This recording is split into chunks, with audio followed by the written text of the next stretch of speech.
Quite a big, protest demonstration in Dunedin over the weekend. Some say 65,000, others say 35,000. I wasn't there, so I don't know. But a large number of people turned out to protest the government's decision to reconsider a major development of Dunedin Hospital. A development that Chris Bishop says could blow out to $3 billion. So new options are being looked at and a scaled-back project is being considered. I suppose you could compare it a little bit to the ferry thing. We're going to get new ferries, just not quite the ones you thought you were going to get. Certainly tens of thousands of people turned out in Dunedin over the weekend to express their dissatisfaction with that.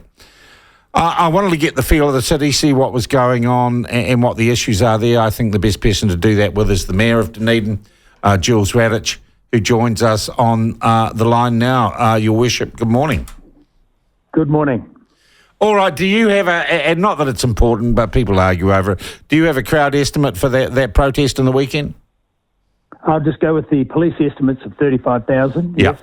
All right, that's a lot of people for Dunedin. It was colossal. It was colossal. I mean, people were streaming into the Octagon for an hour and they were still leaving the place where the march started from.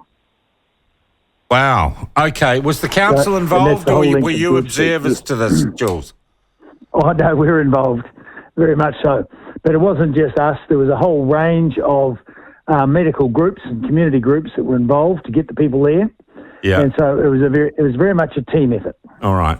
And what were you protesting? Well, we're protesting the prospect of these cuts to the new hospital. Okay. So the government's announced a couple of options. And at the moment it's up in the air, isn't it? They're just saying we've got concerns that the cost of this may blow out and the country can't afford it, right? They're looking at cutting it back, yes. Yeah, okay. How badly was it as planned needed? And what do you think could be the consequences of cutting back this program? Well, they put up a smokescreen by talking about $3 billion, by adding a whole lot of extra things that weren't in the scope. So I disagree with that. And the thing is, the core contention is they are still in time to keep their promise. But they're lining up and making excuses to be able to break it. The promise that they would build a hospital for Dunedin. Who made that promise? Well, it started with the previous government. Hang on, Jules. So that was a promise of the Labor administration, Labor majority government. No. I haven't got it written down here, but the... well, if you break your promise, we better be clear about what promise has been broken here, Your Worship.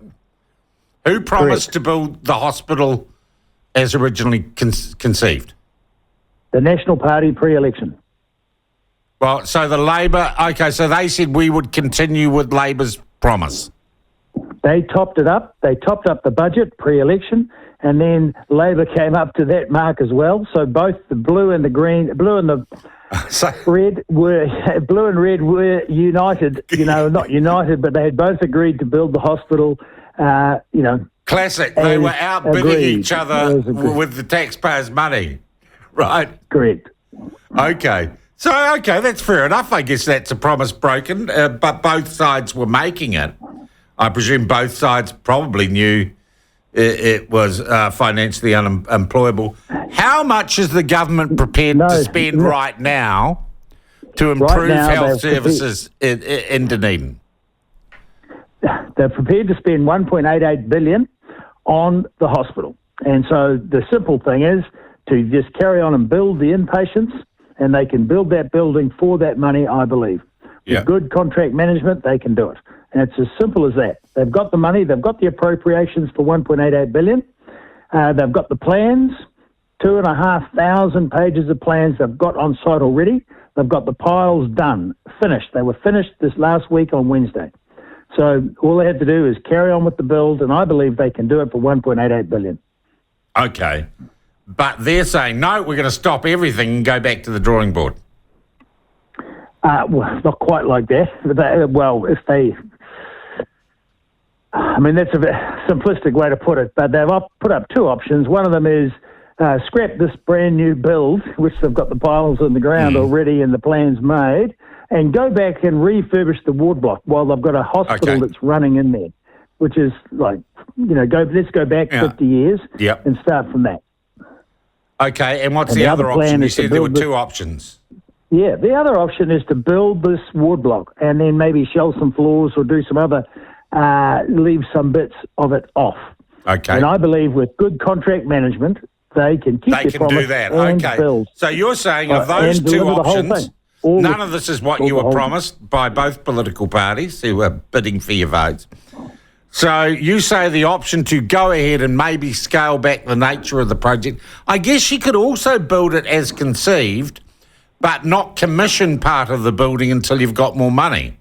You could future-proof some health provision in Dunedin by doing it that way.